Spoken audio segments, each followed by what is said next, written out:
Hey, you're with Chris at CarCave USA in Aiken, South Carolina. Phone number is 803-262-4742 and the website's carcaveusa.com. We're reviewing a special 1989 Land Rover Defender 110. And my brain's exploding a little bit. There's so many parts and features and things about this build, but I know the Defenders well, so it'll be easy for me. I just need to get it all out there for you. If you need financing, reach out to us. We work with a variety of lenders.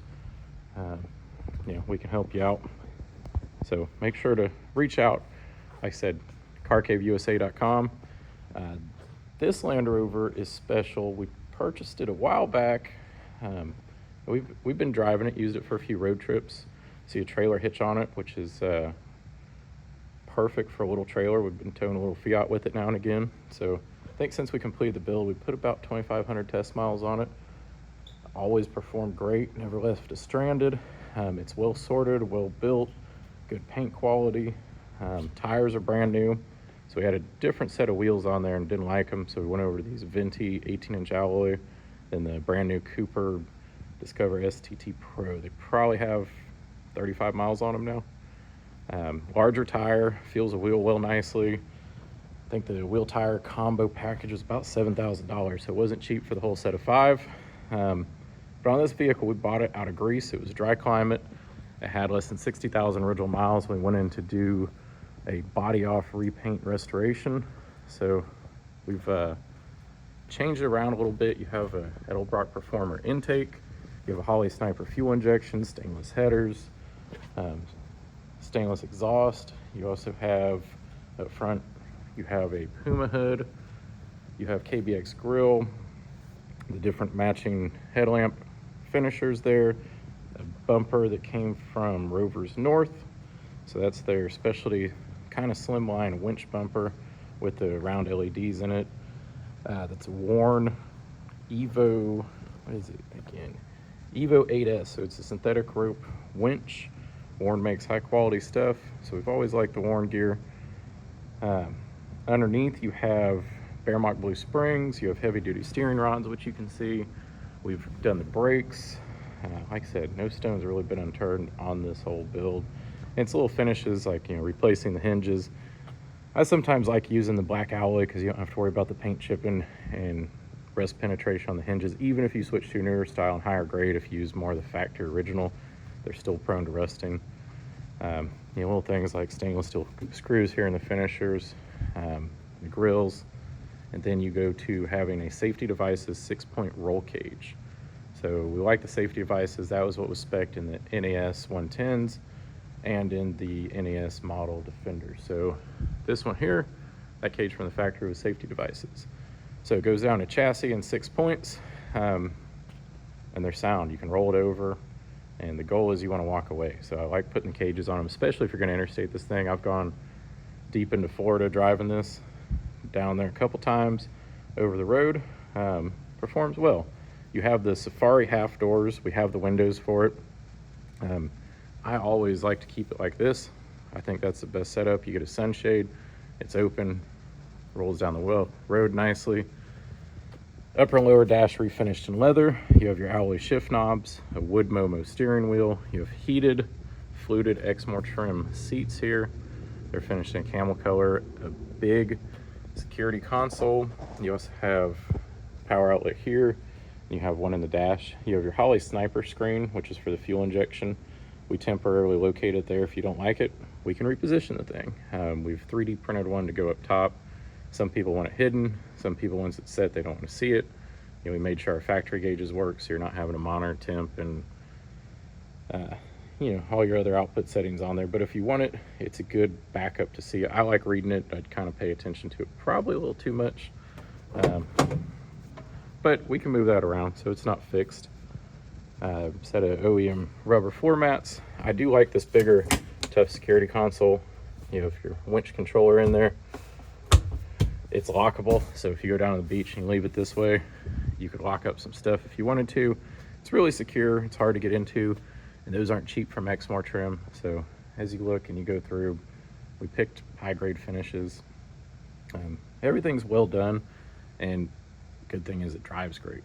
So we put plenty of test miles on. I really built it for myself, so I hadn't been in a hurry to sell it, and really been keeping it to use. So the good thing is, if I own the shop here and this is one I like to drive and take out, you kind of know the quality you're getting. I'll trust it to go over the road. So the Exmoor Trim traditional top with the hood sticks on the inside. Since it's an external cage, you still have to have the soft top frame in here. You can see it throughout. We did put in the seatbelt bar so you can keep 3-point harnesses up front, and that's important. So you have you have it at your shoulder with a 3-point. If you didn't have that and you had a rollover, well, I don't know if a lap belt's going to keep you in. You can see the Bearmark Blue springs. Chassis, it's nice and clean. It was recoated when the body came off for the repaint. And little things like making sure these are painted the appropriate color, and then we use black rivets on them. I kind of like the old black accent. You do have the 95mm rear, more NAS style round lights here. Are those NAS? It's too early in the morning. But they're the 95mm ones. I think they were utilized more on the front of the NAS. I need to go back on that one. But you do have the LED fixtures back here. You have an NAS rear bumper. We have a drop hitch on it now. It's actually wired up for a 7 and 4-pin adapter underneath.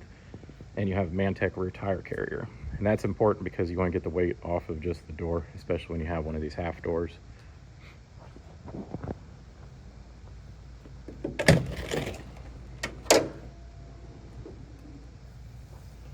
And this is how the rear seats look. They're a nice, good camel fluted finish.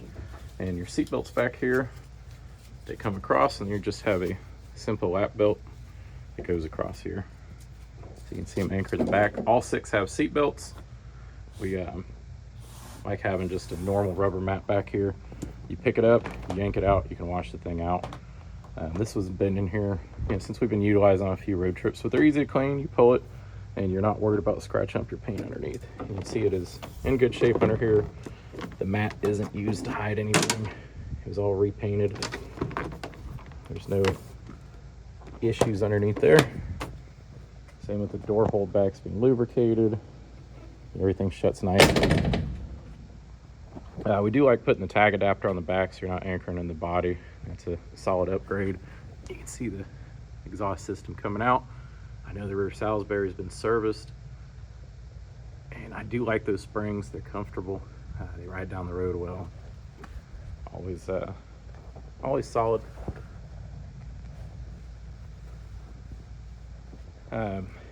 Also, you can see all the spot welds going down the side.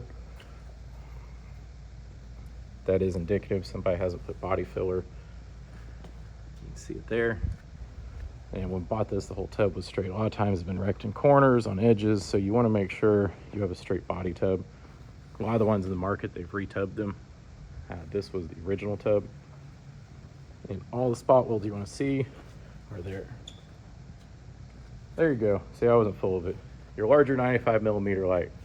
Sorry, it's early on a Sunday morning. So still getting fired up today. So your outriggers are clean, your bulkhead. You go down through here, there's no bulkhead issues. We upgraded the hinges. Your wiper arms are new. I do like doing the LED lights. That is a solid upgrade because you don't want to outrun your lights.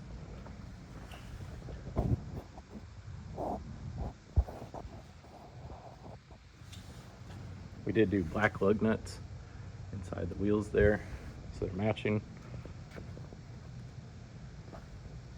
You have the Momo steering wheel.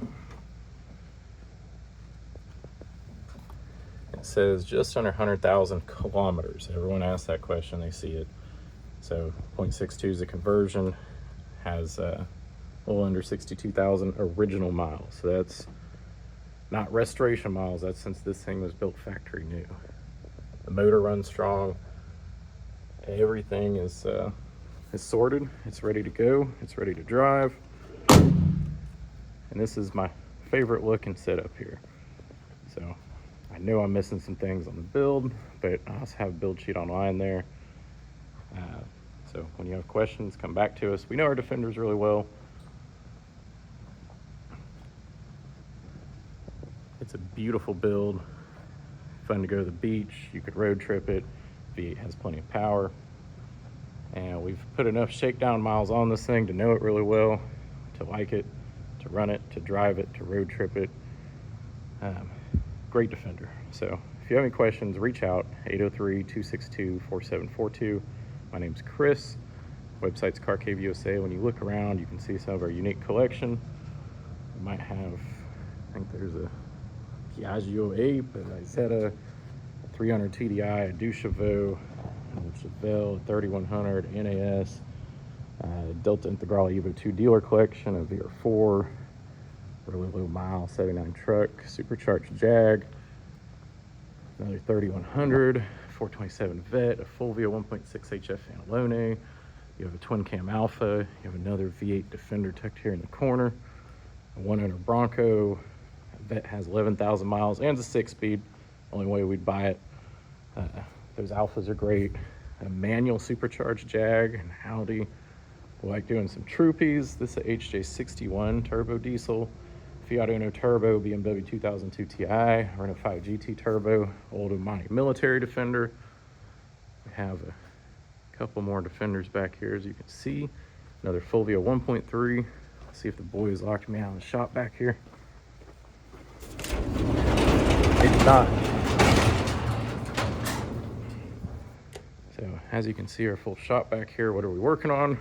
Well, it's always a unique mix. You have a little Honda K-Truck, an old 65 Ford F100, a diesel Pajero, Ford RS2000, put a motor, another V8 and a 110 back here. Got a V8 manual 100 series down there and an 80 series. So we have some unique stuff. We got a full shop. Wouldn't mind talking shop with you, so give us a call if you have any questions.